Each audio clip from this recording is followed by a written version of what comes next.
Добро дојдовте на отварањето на ретроспективата Пазолини. Само секунда се извинувам, може малце да се преместите заради... Да.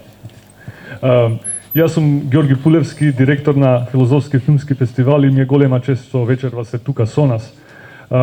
Ова ретроспектива звучи како еден вид на најава на 15-тото издание на фестивалот кој ќе се случува од 22 до 28 мај во Кинотека на Република Македонија. Така да ако сте слободни, запишете ги тие дати и се гледаме во Кинотека во тој период. Вечерва сме тука заради една мини програма што имаме и традиционално се случува во МСУ, се вика ФФФ ДОК. И вечерва ќе опроектираме филмот за кој сте тука, документарниот филм Љубовни заседанија на Пјер Паоло Пазолини, еден од најпровокативните, најпоетичните режисери на 20 век. Пред проекцијата ќе имаме две излагања на професорката Сонја Мизерендино, аташе за култура на амбасадата во Скопје, и една од најценетите професорки и научнички, професорката доктор Анастасија Ѓурчинова, која ќе ни го доближи Пазолини за тоа тој што го творела и во денешен контекст како би се гледал. Пред да го дадам виртуелниот подиум на нашите ценети гостинки, само да ја најавам целосната ретроспектива на Пазолини.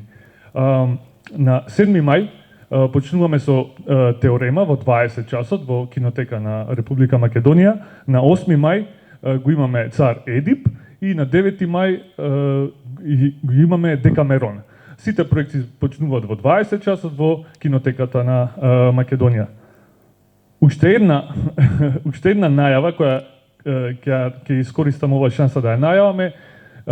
Ретроспективата завршила со еден легендарен филм на Пазолини, Евангелие според Матеј, а тоа е токму тој филм што го отвора фестивалот на 22 мај во 20 часот.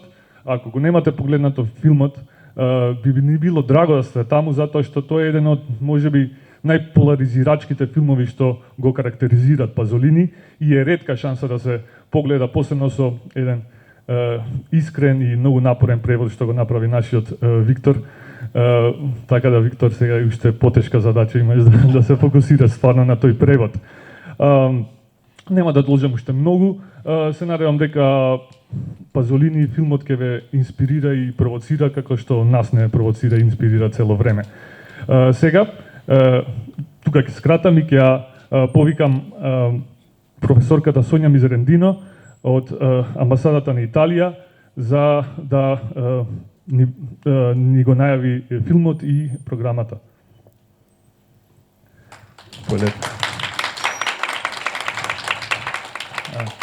Можете вие тука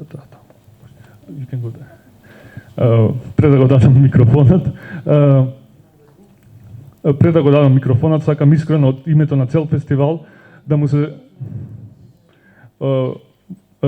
пред да ви го дадам вашето право на глас и на говор, сакам да ви се заблагодарам искрено за вашата поддршка, затоа што без вас оваа ретроспектива немаше да биде можна.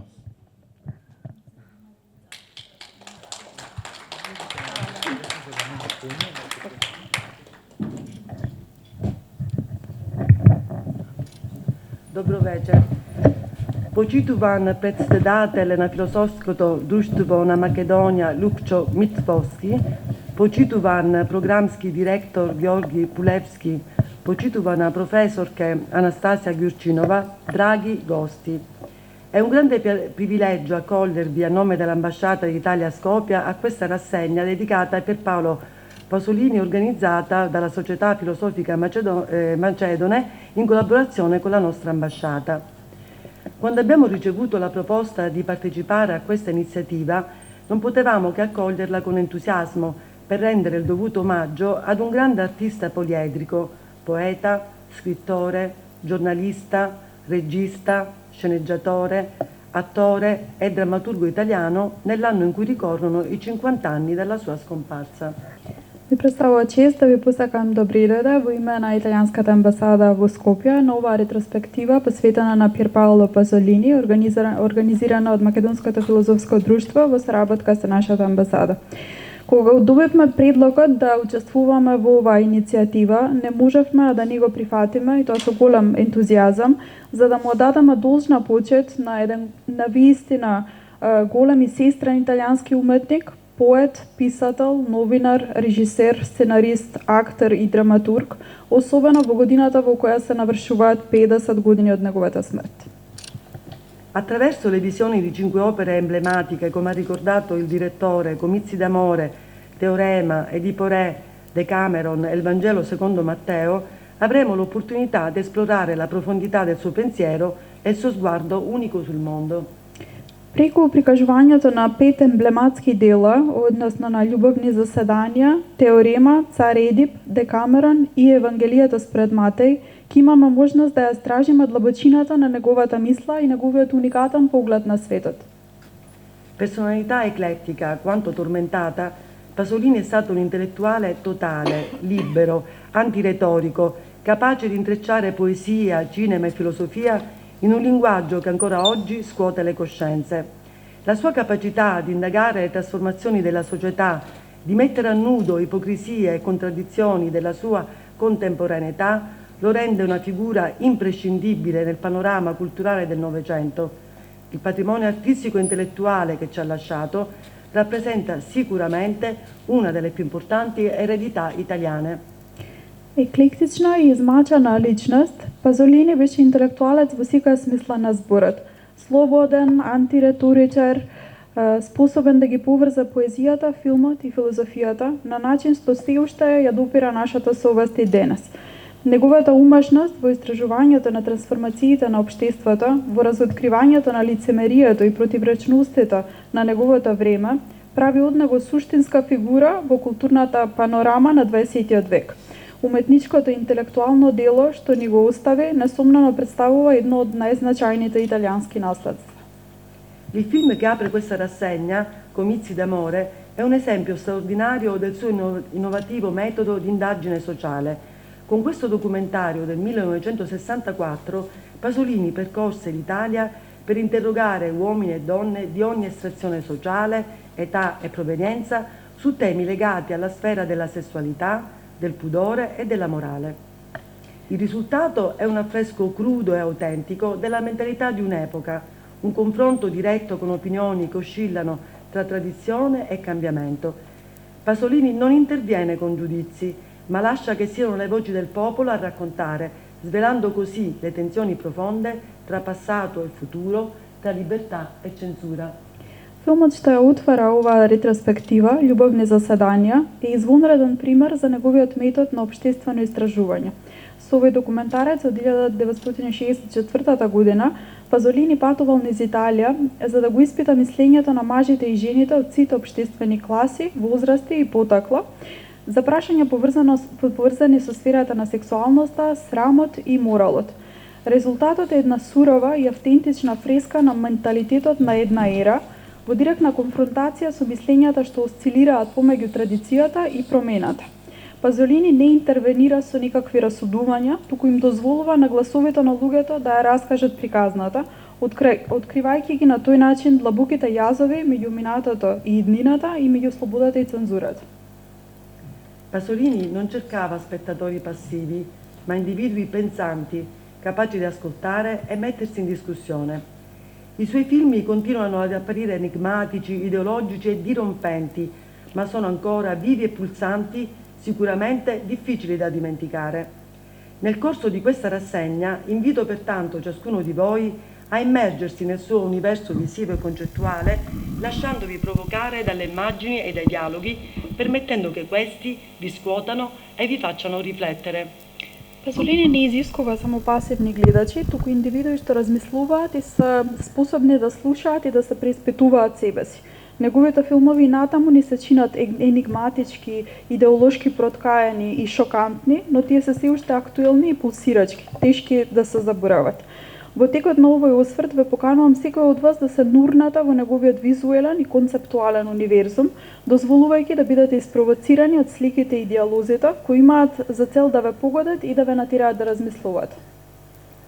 Nella cornice del Festival del Film Filosofico celebriamo dunque non solo il Pasolini regista, ma il pensatore, il provocatore, il poeta, il profetico maestro che ha saputo guardare oltre il proprio tempo, anticipando molte delle questioni che ancora oggi ci interrogano. Vi invito dunque a seguire le proiezioni e a lasciarvi coinvolgere in un'esperienza che non si limita alla visione, ma che continua anche nel dibattito e nella riflessione. Grazie a tutti per essere qui e buona visione. Во контекст на фестивалот на филозофскиот филм го славиме не само Пазолини како режисер, туку и како мислител, провокатор, поет и пророк способен да погледне подалеку од своето време, предвидувајќи многу од прашањата што се уште се поставуваат и денес. Затоа ве поканувам да ги проследите проекциите и да се вклучите во искуството кое не се ограничува само на гледање, туку и на дебата и на размислување. Ви благодарам на сите што сте тука и ви посакувам да уживате во филмот. Hvala.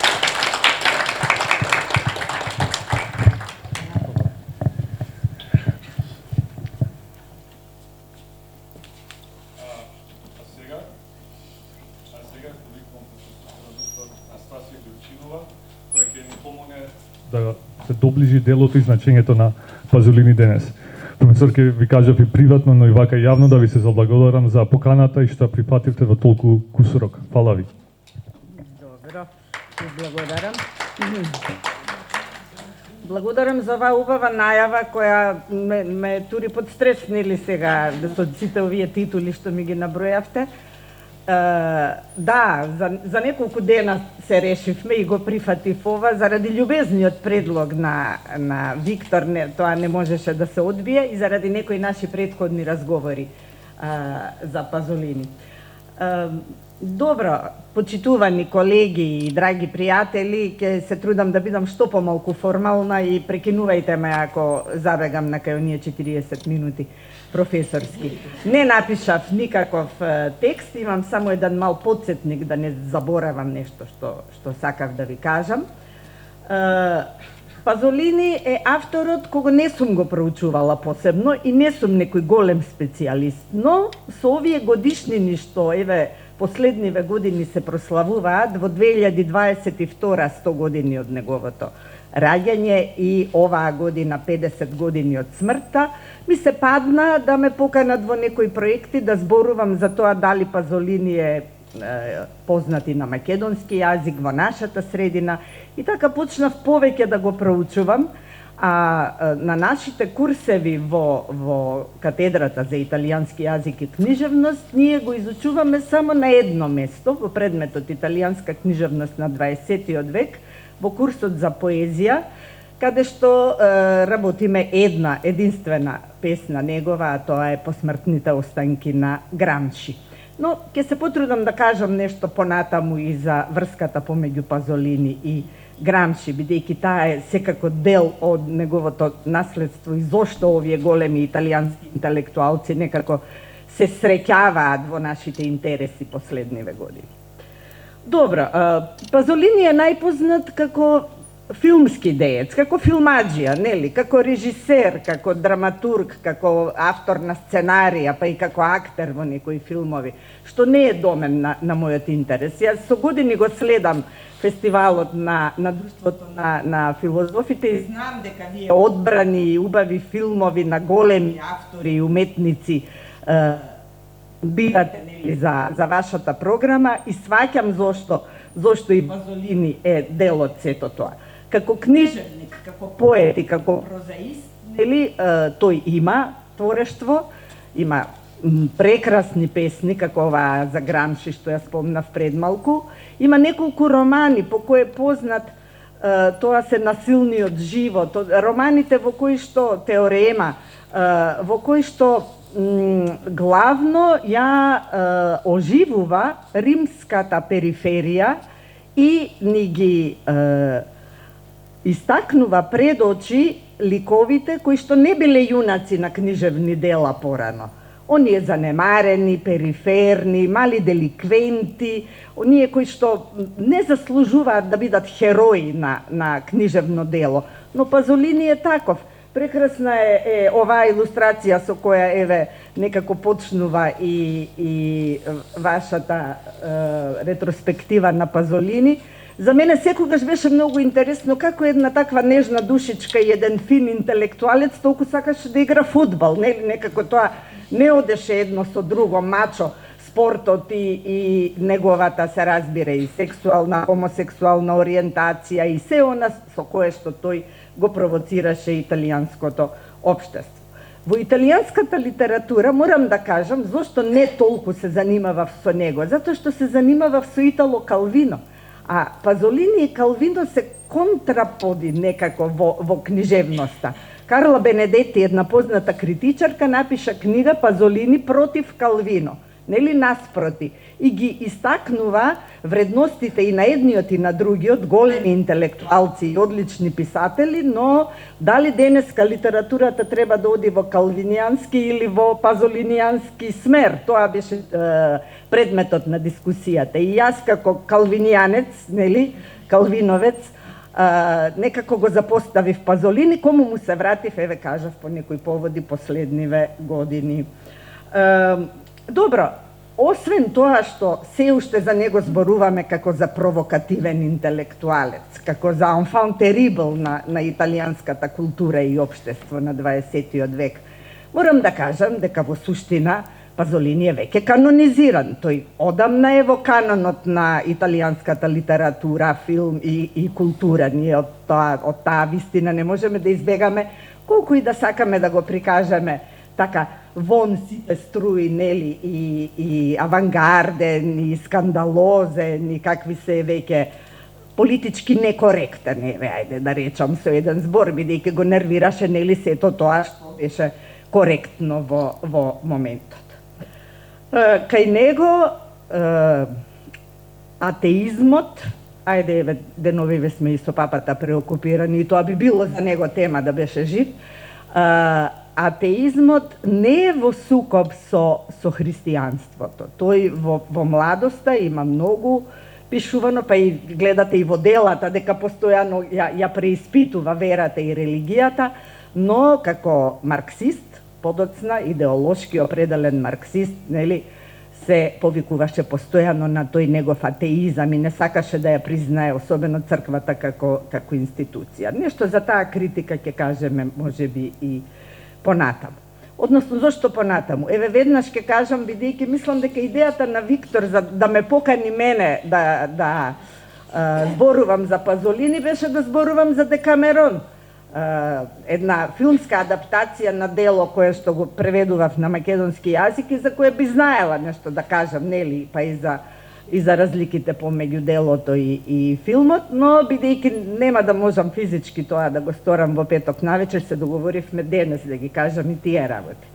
Декамерон е филм од 71-та година и е првиот дел од неговата трилогија на животот, каде што спаѓаат други две славни книжевни дела, адаптирани од Пазолини, кентербериските приказни од Џефри Чосер и приказните од 1001 ноќ, славните приказни на Шехерезада.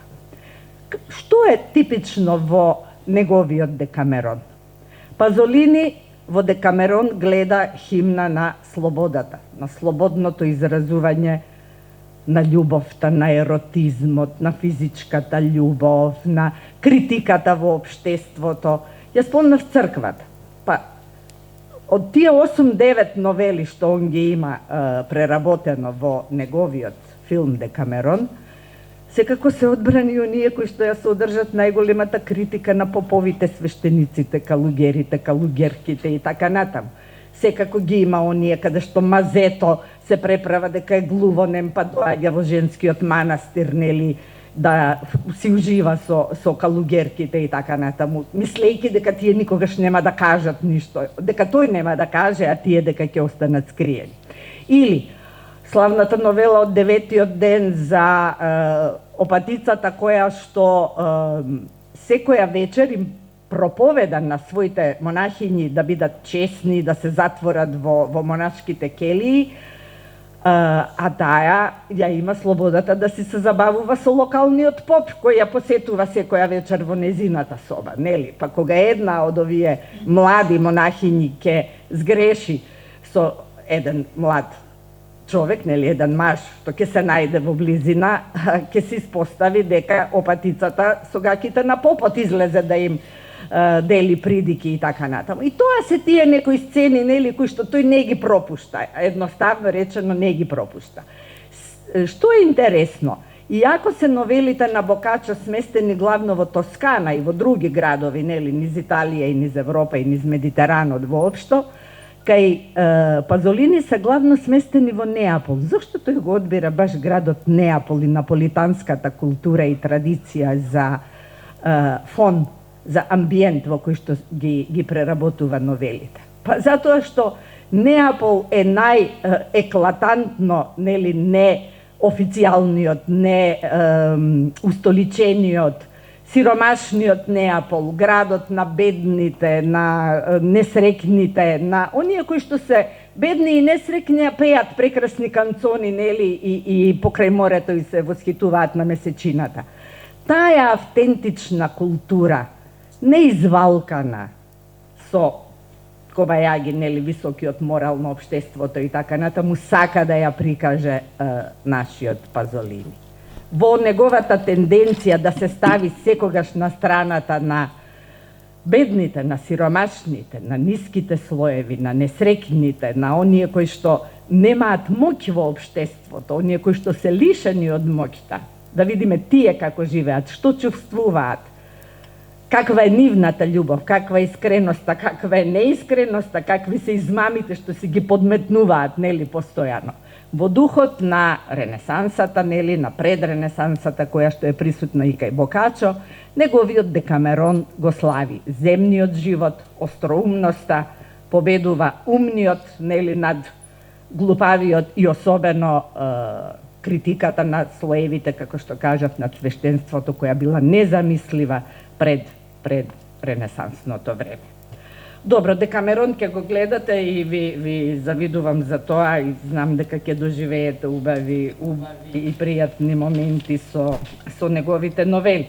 Таму, внимавајте, ќе се појави и самиот Пазолини во ликот во епизодите со Джото и неговиот ученик, нели, кои што се како еден вид амалгам ги спојуваат одделните новели и ќе ја каже онаа прекрасна мисла. Зошто да се прави уметничко дело кога за него може само да се сонува, кога беше толку убаво кога го сонувавме? Зошто мораме сега и да го направиме? Така што, да, ви советувам секако да дојдете во петок и да го гледате филмот.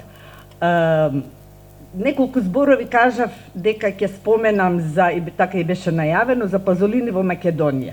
Внимавајте, Пазолини ич не е преведуван кај нас и ич не е познат на книжевен план. Значи, моите истражувања доведоа до поразителни резултати во оваа смисла.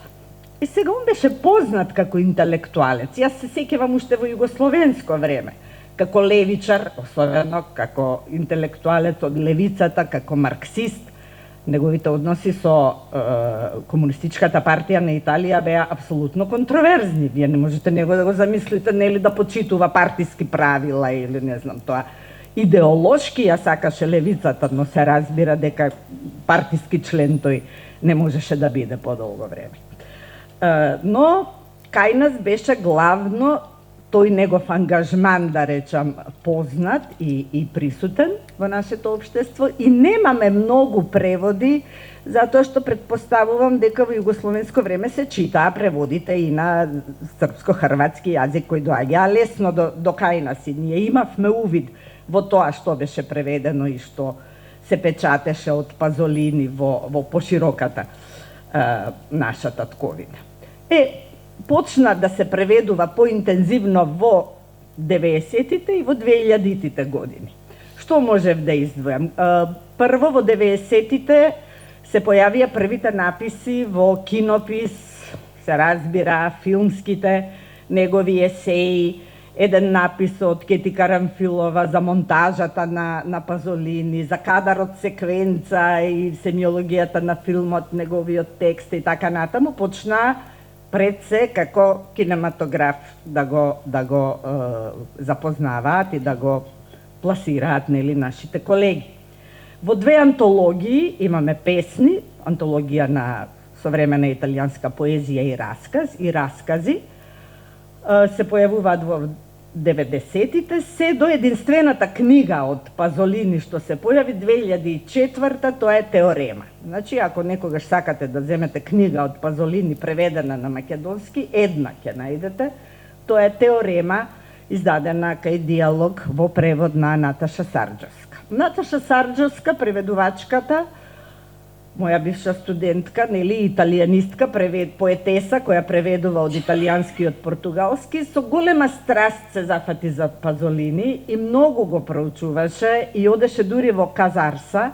Казарса е она место во Фриули, Фурланија, нели, првиот регион околу Трст, од каде што потекнуваше мајката на Пазолини, и Пазолини еден дел од животот помина таму, ја знаеме неговата блиска врска со мајката и тој женски принцип кој што тој многу го ценеше и го негуваше во текот на својот живот, за разлика од машкиот, таткото, офицер, воено лице и така натаму. Со мајката има извонредно блиска врска се до крајот на животот. И престојот во Фриули или Фурланија влијаеше на тоа да почне да пишува и поезија на дијалект. Ги засака локалните традиции, дијалекталната поезија и негова желба била таму да биде и закопан, што е и направено. Неговиот гроб е во Казарса, малото место во Фриули. Се сеќавам дека Наташа одеше таму и дека запозна еден од најголемите проучувачи на Пазолини, Цигаина, со кого стапи во контакт и пишуваше во тоа време многу написи, нели, и со голема страст пристапи кон тој превод. Уште еден што се занимаваше со Пазолини е нашиот колега Жарко Иванов, денеска член на Институтот за македонска литература, напиша неколку статии за Декамерон, за Акатоне, ги следеше годишнините и за Медеја, за транспозицијата на театарското дело кај Пазолини, за митот и така натаму. Жарко со голема страст и како италијанист, бидејќи тој има 2 факултети завршено, италијански јазик и книжевност и филмска анимација, па мислам дека тие 2 страсти ги спои и многу го изучуваше Пазолини. Што би можела да ви кажам нешто интересно? Чепкајки од секаде да најдам по нешто од Пазолини на македонски јазик, најдов на уште 2 наслови. Едниот, ви советувам да го најдете, не е толку стар, 2015 година излезе еден роман, нешто напишано од писателот Емануеле Треви, еден од пореномираните италијански писатели денес, кој што зборува за Пазолини. Зборува за Пазолини и за неговата голема врска со Марија Калас.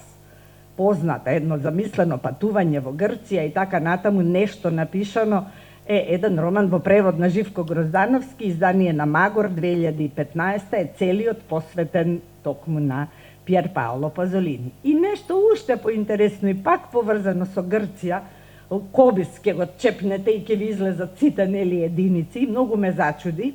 Еден текст од Пазолини е преведен на македонски јазик како вовед во поетската книга на Александрос Панагулис. Ако знаете, Александрос Панагулис е оној револуционер и бунтовник грчки, нели, кој што организираше атентат на премиерот во време на хунтата во Грција и каква му италијанската врска, беше партнерот на Оријана Фалачи, која што за него ја напиша онаа славна книга Еден човек.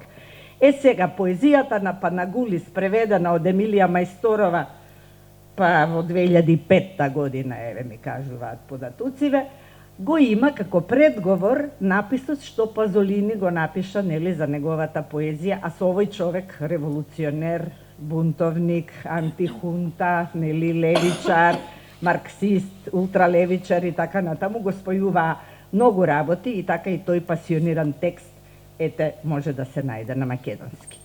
Истражувајќи од областа на филмот, ама за тоа многу мина од вас, предпоставувам дека се многу постручни од мене, најдов на 2 ревии што се одржани во поново време. На Синедејс 2015 ја имавме ревијата за Пазолини, кога се прославуваа 40 години од неговата смрт, нели точно пред пред 10 години, кога прв пат се прикажа во Македонија оној филм Пазолини на Абел Ферара. Ако сте го гледале, сега ќе се сетите зошто го истакнувам.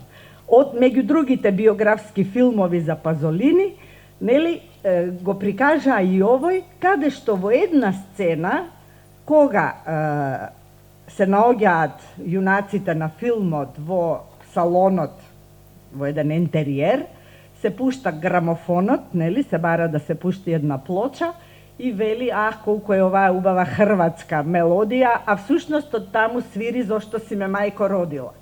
И сега ние како публика, нели, во Скопје веднаш изреагиравме на оваа грешка, нели, еклатантна, но знаете како, дали се работи за превид на режисерот, на Абел Ферара или на неговите музички соработници и советници и така натаму, сака да каже една музика традиционална од некоја од неголемите европски култури. Јас предпоставувам дека на таа линија е направена грешката, но ова го забележа и Стојан Синадинов, кој што напиша еден убав текст по повод 100 годишнината од раѓањето. Не знам дали е случајно тука колегата.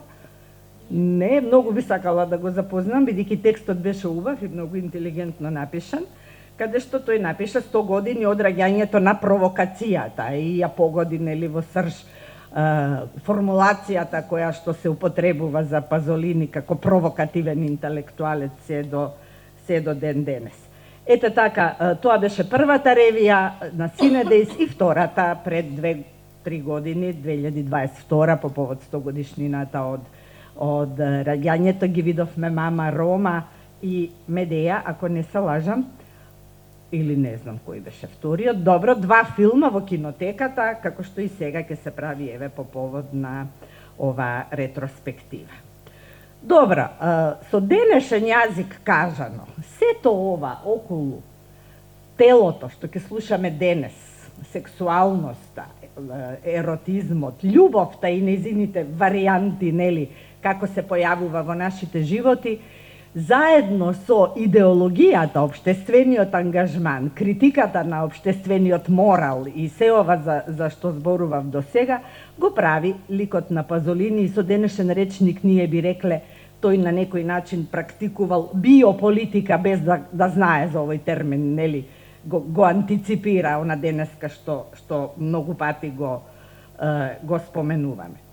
Тој немирен дух, тоа неспокојство интелектуално, тоа негово трагање по подземните слоеви на општеството.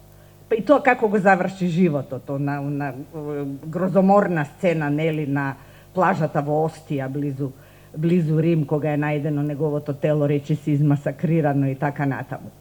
Официјалната верзија вели дека си настрада од еден од оние мали млади љубовници кои што имаше обичај да ги собере со себе во кола и да ги земе, нели, по убаво поминатата вечера или провод некаде по римските локали.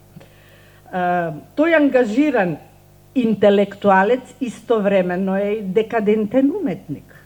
Нели, во неговата уметност ќе ги најдеме тие провокативни и спојна неспојиви елементи. Истовремено Пазолини е и светец и еретик, и тој и целата негова биографија е во знакот на оксиморонот и ние против тоа не треба да се бориме. Како што кажав, многу го сакаше Грамши, многу ги користеше термините субалтерност, нели, подчинетост и така натаму, никаква моќ, туку напротив, подривање на сите структури на моќта, хегемонијата и борбата против хегемонијата, исто еден грамшијански термин.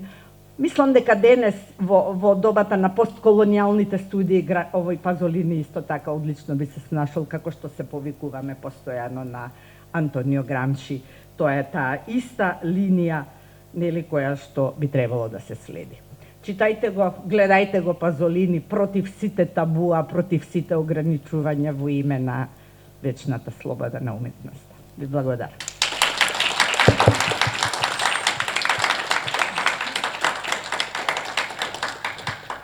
Фала ви, професорке. Нема да одземам многу време, само ќе ве поканам после филмот на еден мал скромен коктел во холот на музеот.